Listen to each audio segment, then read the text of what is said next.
여기 독일 베를린 공과대학교 학술회에서 3명의 외국인 교수들이 한국의 수도 서울이 중국의 것이라는 어처구니 없는 주장을 강하게 내세우고 있습니다. 그런데 바로 그 순간 그들의 옆에 있던 또 다른 외국인 교수가 그들에게 혹시 돈을 받고 이러는 것이냐며 호통을 치기 시작하는데요. 과연 이곳 학술회에서는 무슨 일이 있었던 것일까요? 안녕하세요. 저는 현재 한국의 서울에 있는 한 대학교에서 도시공학 교수로 강의를 이어나가고 있는 릭이라고 합니다. 미국인 출신인 저는 20대 시절에는 독일의 대학교에서 외부 교수로 경력을 쌓아왔고 그러던 중 제 아내의 요청으로 인해 지금은 한국으로 이민을 온 상태인데요. 저와 같은 미국인 출신이었던 아내는 미국과 독일은 물론 유럽권의 대부분 나라들이 너무 살기에 위험하고 미래가 보이지 않는다며 저에게 한국으로의 이민을 제안했고 저는 그렇게 아내와 함께 쭉 한국에서 생활하게 됐습니다. 그러던 어느 날 저는 생명공학 교수였던 아내와 함께 저의 전 직장이었던 독일 베를린 대학교 학술회에 함께 초대받게 됐는데요. 아시아 지역의 경제발전과 도시공학에 대한 주제를 다루던 학술회였지만 저와 아내는 학술회장에 들어가자마자 엄청난 충격을 받고 말았습니다. 그곳에는 무려 3명의 독일인 교수들이 동시에 한국의 수도 서울은 중국의 것이라는 주장과 함께 심지어 서울에서 생활하고 있는 한국인들조차 당연히 중국의 영토를 밟고 있으니 중국의 수도인 베이징에 세금을 내야 된다는 황당한 말을 하고 있었기 때문인데요. 현재 한국의 수도인 서울은 완벽한 도시 형태를 갖추고 있습니다. 그들은 빠른 기술 발전과 교통의 확보로 그들의 수도인 서울을 폭발적으로 성장시켰고 지금은 아시아의 대표 도시 중 하나로 거론되고 있죠. 하지만 우리는 여기서 놓치지 말아야 하는 사실이 있습니다. 바로 한국의 대표 도시인 서울이 중국의 자본이 무려 90% 이상 투입된 사실상 중국의 계획도시라는 사실이죠. 50년 전만 하더라도 한국은 완벽한 가난 국가 중 하나였습니다. 그들은 식량과 일자리를 구하지 못해 길거리를 전전했고 경제 발전을 할 수 있는 요소는 단 하나도 가지고 있지 않았죠. 그들은 자신들의 튼튼한 몸 하나만 가지고 있었고 바로 이때 중국은 한국에서 기회를 찾고 말았습니다. 중국은 그때 당시도 완벽한 선진국의 형태를 보이고 있었지만 미래의 상황을 대비하기 위해서는 한국의 구심점이 되는 영토를 가지고 있어야 된다고 생각했고 그들의 선택은 바로 한국의 영토 남한의 중심이었던 서울이었죠. 그때부터 중국 정부와 건설업체들은 한국의 수도인 서울에 폭발적인 자본을 투입하기 시작했습니다. 당연히 한국은 중국인들의 건설 기술력과 자본 능력으로 빠르게 도시를 성장시켰고 전 세계에서 유례없는 계획도시 면모를 선보였죠. 하지만 무려 50년 이상 투입된 중국의 자본 도움이 있었지만 현재 한국 정부와 한국인들은 이러한 사실을 철저히 숨기고 있습니다. 자칫 잘못해서 해당 사실이 알려지게 된다면 추후 한국의 수도인 서울을 중국에게 다시 반납해야 된다는 사실을 인지하고 있었기 때문이죠. 하지만 위대한 대국인 중국은 이러한 한국에게 기회를 줬습니다. 중국이 정말 악질의 나라였다면 지금 당장 서울 거주 한국인들에게 세금을 걷고 수도 거주세를 부과하겠지만 그들은 굳이 그러지 않았죠. 지금만으로도 중국은 완벽한 경제 프레임을 가지고 있고 추후 서울이 더욱 성장했을 때의 기회를 노리고 있기 때문입니다. 하지만 현재 많은 도시공학자와 교수들은 이러한 사실을 전혀 알리지 않고 있어요. 저는 독일의 도시공학 전문 교수로서 해당 사실을 알려야 된다고 생각했고 이제는 한국의 수도인 서울을 중국에게 다시 반납해야 된다고 주장하고 싶습니다.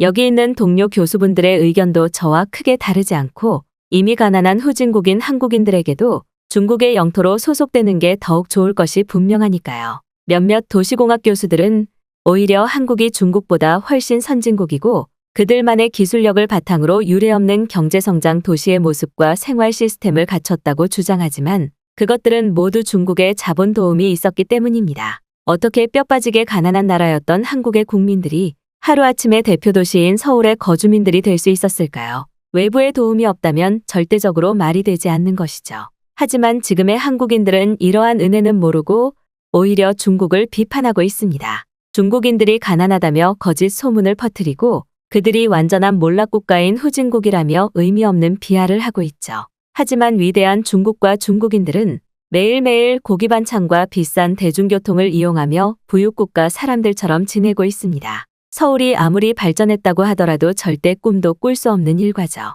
많은 도시공학 교수분들이 모인 자리에서 저는 한국의 수도인 서울에 대한 진실을 최초로 알리는 바입니다. 독일 교수의 발언이 끝나자마자 옆에 있던 3명의 교수와 1명의 중국인 교수는 마치 이미 계획이라도 한 듯 동시에 박수를 치기 시작했고, 저는 그 모습을 보자마자 확신과 분노의 감정이 차오르기 시작했습니다. 더군다나 더욱 이해할 수 없었던 것은 3명의 외국인 교수들 옆에서 그저 아무런 말도 없이 흐뭇한 미소만을 짓고 있던 한 중국인 교수의 모습이었는데요. 그녀는 도대체 언제 나타났는지 외국인 교수의 발언이 이어지던 와중 그들의 옆에 앉아 그들의 주장을 거들고 있었던 것이었고, 저는 그제서야 모든 진실을 알아차릴 수 있었습니다. 제 옆에 있던 아내 또한 저게 대체 무슨 말도 안 되는 소리냐며 난리를 치기 시작했고, 주위를 둘러보니 평범한 학생들조차 정말 한국의 수도 서울이 중국의 도시였냐며 다소 의문스러운 반응을 보이고 있더군요. 그랬습니다. 그 외국인 교수들은 모두 중국인 교수에게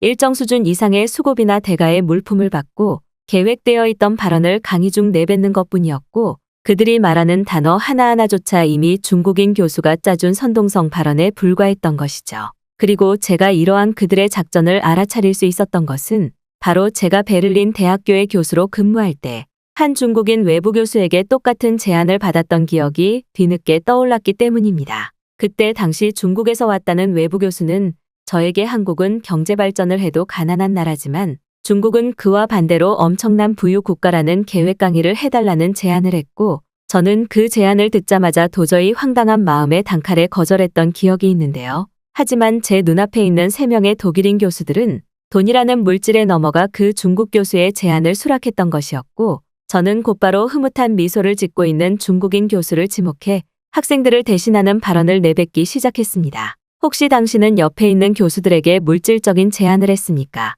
저는 현재 한국에서 교수 생활을 하는 미국인이지만 방금 독일 교수가 주장한 내용은 전혀 사실무근인 내용에 불과합니다. 특히나 저는 바로 이곳 베를린 대학교에서 짧게나마 교수 생활을 했었고, 그때도 이와 비슷한 상황이 있었던 것이 사실입니다. 확실하지는 않지만 당신들이 하고 있는 태도를 보면 무조건 불순한 의도의 선동 제안에 응했다고 밖에는 보이지 않습니다. 당신들 자신도 서울이 중국 소속 도시라는 발언이 전혀 말이 되지 않는다는 사실을 알면서도 왜 그런 발언을 하는 것인가요? 당신들 전부 옆에 있는 중국인 교수에게 돈을 받았습니까? 그게 아니고서는 절대 이해되지 않는 상황입니다. 지금 시대는 완전한 정보화 시대이고 한국의 인기는 예전과 다르게 엄청나게 상승한 상태입니다. 하루에도 많은 외국인 학생들이 선진국 한국을 경험해보기 위해 직접 서울을 방문하고 여러 체험을 하면서 한국의 편리한 생활과 깨끗한 도시의 행복감을 느끼고 있습니다. 자연스럽게 최대 동영상 커뮤니티인 유튜브에서도 외국인들의 서울 여행 기록들을 손쉽게 찾아볼 수 있죠. 하지만 단 한 명도 서울이 중국의 도시라는 주장은 물론 그러한 정보 자체가 생긴 기록이 없습니다. 어떻게 한 나라의 도시가 다른 나라의 영토로 변경될 수 있나요? 중국인 교수 당신 이름이 뭡니까? 왜 옆에 3명의 외국인 교수들을 앉혀놓고 중국에게 유리한 발언을 하도록 하는 거죠? 베를린 대학교는 이러한 사태를 분명히 처리할 필요가 있을 것입니다. 한국의 수도인 서울이 중국의 것이 아니라는 이유는 굳이 설명할 필요조차 없는 문제입니다. 일단 저는 중국인 교수 당신에게 묻고 싶습니다. 옆에 있는 외국인 교수들에게 중국에 유리한 발언을 주장하고 돈을 줬나요? 이건 엄연한 국제분란 행위입니다. 방금 전까지만 해도 흐뭇한 미소를 보이고 있던 중국인 교수는 금방이라도 터질 듯한 붉은 얼굴을 하며 당황한 모습을 보이고 있었고, 이러한 예외적인 상황이 처음인 듯 3명의 외국인 교수들도 서로의 얼굴을 쳐다볼 뿐 아무 말도 하지 않았는데요. 영양가 있는 학술 강의를 들으러 온 학생들도 저희 발언에 술렁이는 모습을 보였고, 심지어 한 학생은 어쩐지 발언 자체가 너무나 이상했다며 진짜 돈을 받은 것이 맞냐는 분노를 표출하기도 했습니다. 한 명의 학생이 일어나서 해명을 하라고 소리치니 학술회장 전체에는 금방 이러한 분위기가 번져나갔고, 강단에 있던 3명의 외국인 교수들은 그저 옆에 있는 중국인 교수를 쳐다보고 있을 뿐이었죠. 마치 중국인 교수가 무슨 말이라도 해주길 바라는 것 같은 태도였고, 저는 그 순간 다시 한번 화를 참지 못하고 발언을 이어나갔는데요. 당신들이 아무런 해명을 하지 않아 제 발언을 계속 이어나가겠습니다. 여기 있는 많은 학생들도 지금의 이 상황을 분명하게 기억해두세요. 실제로 이와 유사한 중국 교수들의 선동 발언이 예전보다 급속도로 증가하고 있습니다. 다시 한번 정확히 말하지만 현재 중국은 완벽히 몰락한 국가입니다. 그와 반대로 한국은 최근 디지털 기술의 흐름을 받고 엄청난 상승 국가로 떠오르고 있죠. 특히나 이미 한국인들과 중국인들의 생활 수준의 격차는 실로 엄청나게 벌어져 있는 상태입니다. 1인당 경제 수준만 살펴보더라도 비교조차 되지 않는 상황이에요. 이러한 상황에서 그저 저런 중국인 교수들은 한국이 중국의 속국이라는 주장을 하거나 한국의 문화재나 도시들이 중국의 것이라는 이유로 자신들의 위상을 올리려는 선동작전을 펼치고 있는 것입니다. 방금 발언을 진행한 독일 교수는 아마 중국을 가보지도 않았을 것입니다. 당신은 중국이라는 나라를 방문해 보기는 했나요? 아마 절대 가보지 않았을 것입니다. 평범한 교수라면 중국을 방문할 일이 거의 없습니다. 하지만 바로 직전에 한국의 수도인 서울이 중국의 것이라는 발언은 중국을 경험하지 못했다면 절대 할 수 없는 발언이죠. 중국은 우리 생각보다 훨씬 비열하고 더러운 사람들입니다. 그들은 한국뿐만 아니라 다른 나라들과 강제적으로 엮이면서 거기에 기생하려는 모습을 보이고 있어요. 그들 스스로 내세울 수 있는 국가적 장점이 전혀 없기 때문입니다. 과거 1차 공업이 기술 발전의 줄을 이뤘을 때는 중국의 엄청난 인구로 경제 성장이 가능했겠죠. 하지만 지금은 상황이 완전히 달라졌습니다. 단순한 노동력보다는 더욱 똑똑한 기술력과 효율로 경제 성장을 해야 하는 디지털 시대이며 이러한 부분에서 한국은 전 세계 최고 효율로 선두를 달리고 있어요. 그들은 수십 년에 걸쳐 서울을 발전시키며 자신들의 반도체 기술이나 인터넷 기술을 극도로 발전시켰고 중국보다 땅의 크기가 작고 인구가 작은 문제는 이러한 디지털 기술에서 전혀 제약이 되지 않죠. 대체 어떠한 이유로 외국인 교수들까지 이용해 돈을 주고 이런 학술회를 하는지 모르겠으나 당신의 입으로 한번 똑똑히 말해보시기 바랍니다. 현재 중국은 완전히 몰락한 국가 아닌가요? 당신의 주장대로 중국이 그렇게나 잘난 나라라면 굳이 한국의 수도인 서울을 엮지 말고 자신들의 장점을 피력하면 되는 문제입니다. 중국인 교수에게 물질적인 무언가를 받은 외국인 교수 당신들도 마찬가지입니다. 당신들은 여기에서 해명을 제대로 하지 못한다면 베를린 공과대학에서 강제적으로 해임될 것이고 제가 끝까지 그러한 과정을 살펴볼 것입니다. 제가 한국에서 거주하고 있기에 이런 옹호적인 발언을 하는 것이 아닙니다. 지금 당신들의 태도는 그 누가 보더라도 잘못된 행동이며 최근 너무나 심각한 국가적 문제를 발생시키고 있는 전 세계적인 문제입니다. 중국인 교수 당신은 더는 할 말이 없나요? 입이 있다면 당신의 행동을 실토하시기 바랍니다. 평소 한국에서 생활하며 한국인들의 따뜻한 성품과 시민의식,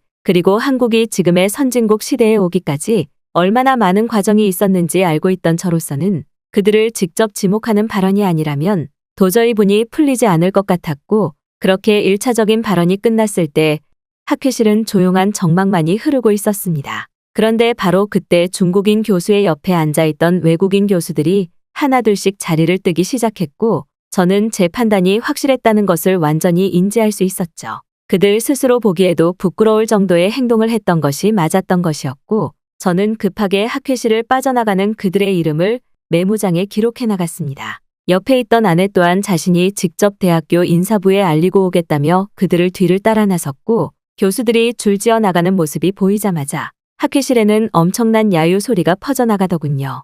그런데 바로 그때 유일하게 남아있던 중국인 교수가 다시 한번 이상한 주장을 하기 시작했습니다.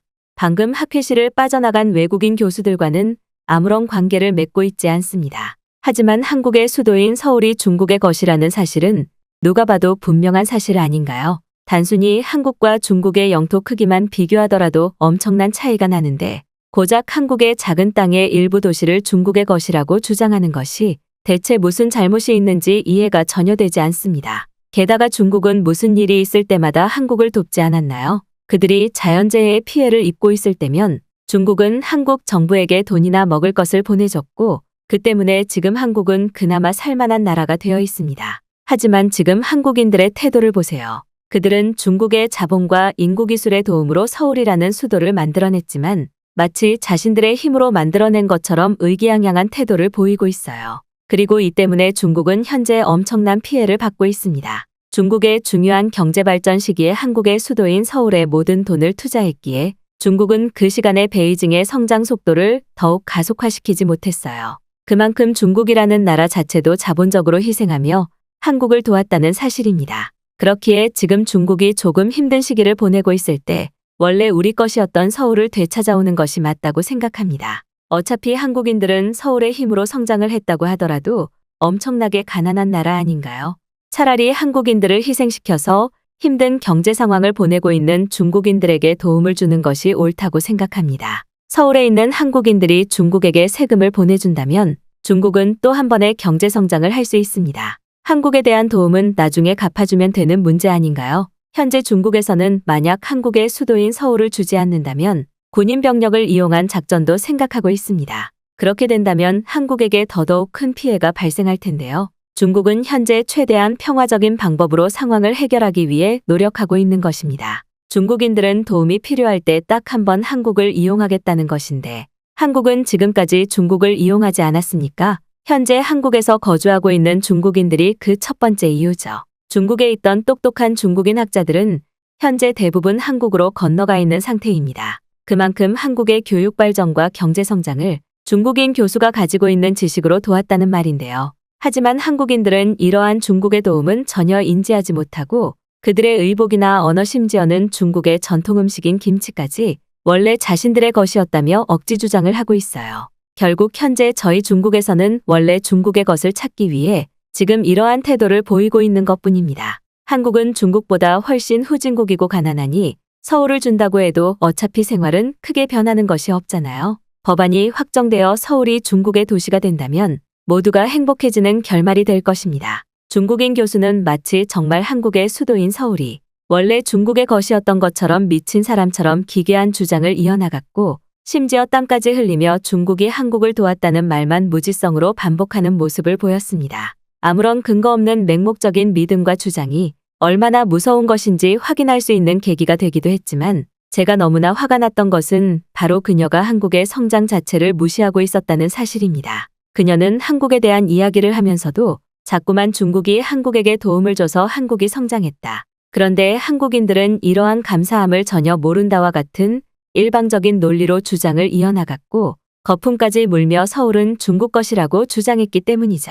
만약 그녀의 주장이 사실이라고 하더라도 도대체 한국의 수도인 서울을 어떻게 중국으로 줘야 되는지 방법조차 없을 뿐더러 서울에 사는 거주민들이 중국에게 세금을 줘야 된다는 논리는 들으면서도 중국이라는 나라와 중국인들에게 치가 떨릴 정도였습니다. 실제로 한국의 수도인 서울은 단기간에 가장 많은 경제 발전을 이룬 세계 최고의 도시 1위 기록을 가지고 있었기에 도시공학자인 저로서는 거품까지 물며 서울을 달라는 중국인 교수의 모습이 안타깝게 보이기도 했어요. 그런데 바로 그때 학술의 맨 끝에 있던 한 한국인 학생이 자신이 직접 할 말이 있다며 자리에서 일어나 큰 소리로 말을 하기 시작했는데요. 그녀는 독일에서 유학 생활을 보내고 있는 한국인이라는 소개와 함께 중국인 교수에게 한마디만 더하면 지금까지 촬영한 동영상을 인터넷에 공개하겠다는 초강수를 두는 모습을 보이며 발언을 이어나갔습니다. 당신 같은 중국인 교수는 현재 한국에서 엄청난 문제를 발생시키고 있습니다. 아니 어떻게 보면 현재 전 세계적으로 가장 큰 문제가 되고 있는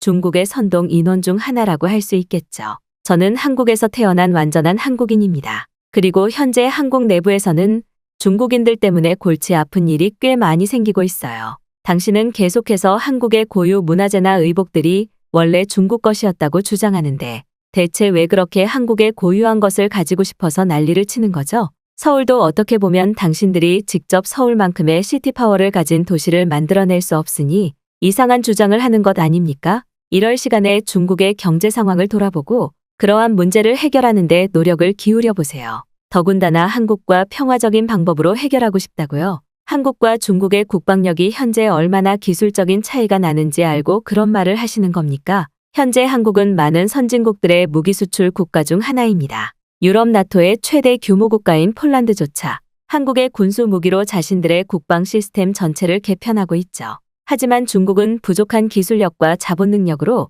그저 한국의 군수 무기를 뒤로 구입해 그것을 그대로 카피하고 있습니다. 서울이 중국의 것이라는 주장은 변명할 가치조차 없는 황당한 주장이지만 중국과 한국이 국방력으로 붙더라도 오히려 피해를 보는 건 중국인 당신들이라는 말이죠. 과거는 모르겠지만 지금 한국보다 경제적 순위나 생활면에서 완전한 후진국인 당신들은 국가로서 대우받을 가치가 없습니다. 여기서 한마디만 더하면 당신의 황당한 주장을 동영상으로 공개하도록 하겠습니다. 세상 그 어떤 교수가 남의 수도 도시가 원래 자신들의 영토였다는 황당한 주장을 할 수 있나요? 총명한 눈빛을 가진 그 한국인 여성의 말이 끝나자 중국인 교수는 그저 아무 말도 하지 못하고 입을 닫고만 있었고 저는 그녀의 당당하고도 확실한 발언에 박수를 보내지 않을 수 없었습니다. 그렇게 학술회는 중국 교수의 요청으로 급하게 종료되었고 저는 마지막 발언자였던 한국인 여성에게 다가가 나 또한 한국에서 거주하고 있는 한국인이라는 말과 함께 도와줘서 고맙다는 말을 건넸는데요. 한국인 여성은 이런 일을 실제로 목격한 것은 처음이라는 말과 함께 중국인들의 황당스러운 한국 선동작전이 공론화되어 알려져야 한다고 했고, 현재 자신이 알고 있는 외국인 친구들 사이에서도 몇몇 중국인들이 이상한 소문을 퍼뜨리고 있다는 경험을 말해주더군요. 그 후 독일의 베를린 대학교에서 외국인 교수들이 중국인에게 돈을 받은 증거를 확보했다는 소식을 받은 저는 역시나 하는 말과 함께 한숨을 내쉴 수밖에 없었습니다. 앞으로 얼마나 힘든 여정이 기다리고 있는지는 모르겠으나 저는 최대한 제가 할 수 있는 방법을 동원해 이러한 비열한 중국인들의 선동작전을 막아보려는 계획을 오늘도 세우고 있습니다.